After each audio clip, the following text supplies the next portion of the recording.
I'll tell you what, the weather's held off for the most part. Numbers look really good at the gate. Obviously, we don't have any audited information yet. We have set 2 all-time records at the grandstand so far for both total ticket sales and also ticket revenue. I've had several vendors come in throughout the week here, come in and shake my hand like I had anything to do with it and say, hey, you know, everything's going really well.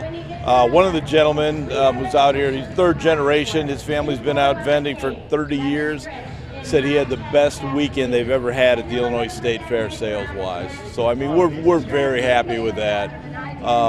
Obviously, my staff has done a tremendous job. We had 3 huge promotions, midweek motivator, where we went ahead and drew the grand prizes this morning. We gave away a hot tub and a golf car. We had over 5,000 entries through the 4 days. We got the State Fair Feeding Frenzy from 2 to 5 every day, where 50 of our vendors agreed to go ahead and reduce their prices by 20%.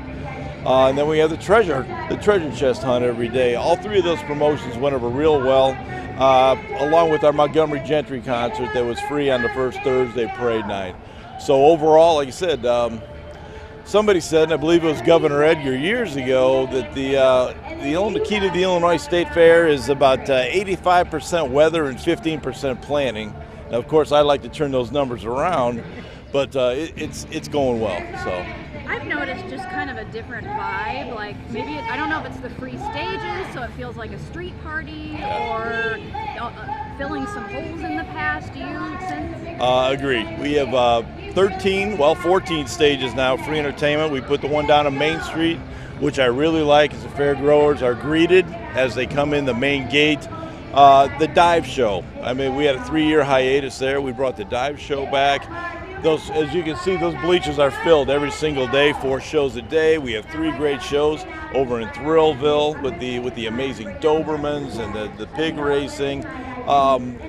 It's a party over here. We moved our big stage underneath the south end of the Foodorama that was currently down in the tennis courts. I mean, that's been a huge success. We got a little craft beer garden over there.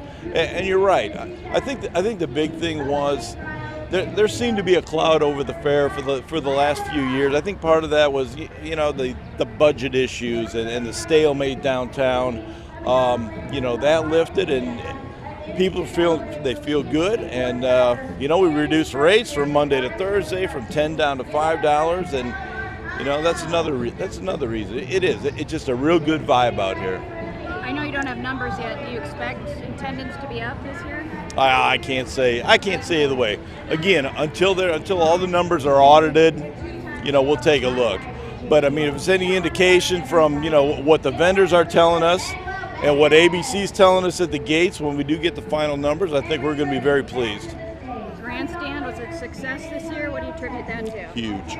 That's huge. You know, Kim Hart, our grandstand manager, previous administration, who booked a lot of the acts even before I came here in April, and then Greg Walton, our production agent, you know, backstage.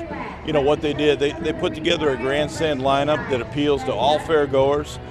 We hit obviously every musical genre, you know, all the way from, you know, Vince Neil all the way to Reba McEntire and everything in between. And the numbers are unbelievable. One thing I'm checking this weekend, you know, back-to-back concerts, might be the 3 biggest concerts we've ever had on a weekend at the Illinois State Fair. You know, right, Snoop Dogg walked up 1,500 last night and did a total of 10,997.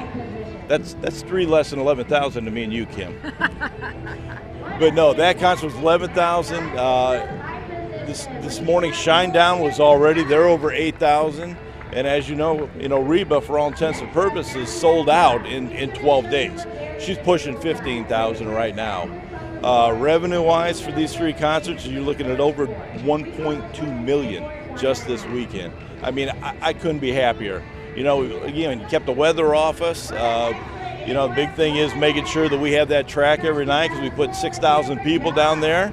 I can't be happier. I'm very happy Director Sullivan provided me with the opportunity to bring me back. I miss the fair. You know, after 2 decades, it kind of gets in your blood out here. You take ownership of the grounds. You take a lot of pride in what you do. our buildings and grounds guys. It is. It's not really a cliche, but it is. It's a family atmosphere out here for the individuals that work out here, and everything. We got lucky this year. A lot of hard work and a little bit of luck is all it takes, and everything came together. Anything you do different or thoughts on next year? You know what? I really haven't got that far yet. The thing is, the planning process for the grandstand, we're already looking at 2020 acts. The country acts are the ones that really come together early and start putting their tours together now, and we're looking at some pretty big names for next year. I don't know if we can ever duplicate. We're sitting at over 63,000 tickets sold this year, broke the old record of 59,000. I'm not sure if we'll ever duplicate this year's numbers, but we'll give it a shot. Thanks for watching, and if you haven't already, please consider subscribing to our channel. And while you're at it, please leave us a comment. Thank you for watching.